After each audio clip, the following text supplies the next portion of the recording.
A spring is kept compressed by a toy cart of mass 150 ग्राम, ठीक है, 150 gram. On releasing the cart its moves with speed to 0.2 metre per second. Calculate the potential energy of spring. कह रहा देखो,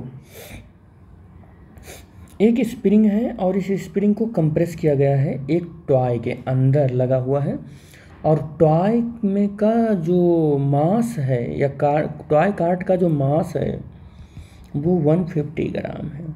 और जैसे ही इस spring को release कर दिया जाता है, यानी कि स्प्रिंग की जो पोटेंशियल एनर्जी है वो उस टॉय की काइनेटिक एनर्जी है, उस टॉय की काइनेटिक एनर्जी है. तो जब ये कंप्रेस किया गया है तो उसमें देखें पोटेंशियल एनर्जी कितनी है, वही पोटेंशियल एनर्जी इस टॉय की काइनेटिक एनर्जी बन जाएगी. और टॉय का मास 150 ग्राम है, 150 ग्राम का मतलब 10⁻³ किलोग्राम हो जाएगा. ठीक है. अब कह रहा है कि और जब वो टॉय चलने लगा तो उसकी स्पीड कितनी है, 2 मीटर पर सेकेंड स्क्वायर है, 0.2 है, 0.2 metre per second square per second है, स्क्वायर नहीं होता है वेलोसिटी में.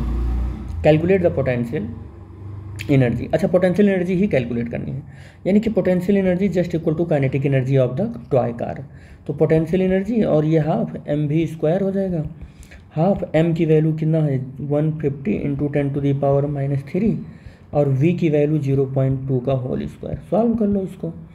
तो 150 × 10⁻³ और इंटू 0.2 × 0.2 और बाई 2, ये 0.2 का होल स्क्वायर है तो 2 बार हमने लिख लिया इसको. और ये 2 है, 2 ये 2 से ये 0.1 आ जाएगा, दशमलव हटेगा तो यहाँ 1 0 आ जाएगा, यहाँ दशमलव हटेगा तो फिर 1 0 आ जाएगा.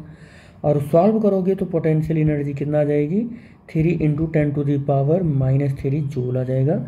ये इसकी पोटेंशियल एनर्जी होगी. ठीक है, यही इसकी पोटेंशियल एनर्जी होगी उस टॉय कार, उस स्प्रिंग की, इस स्प्रिंग की यही पोटेंशियल एनर्जी होगी. 10⁻³ जूल हो जाएगा. ठीक है, ये हो जाएगा.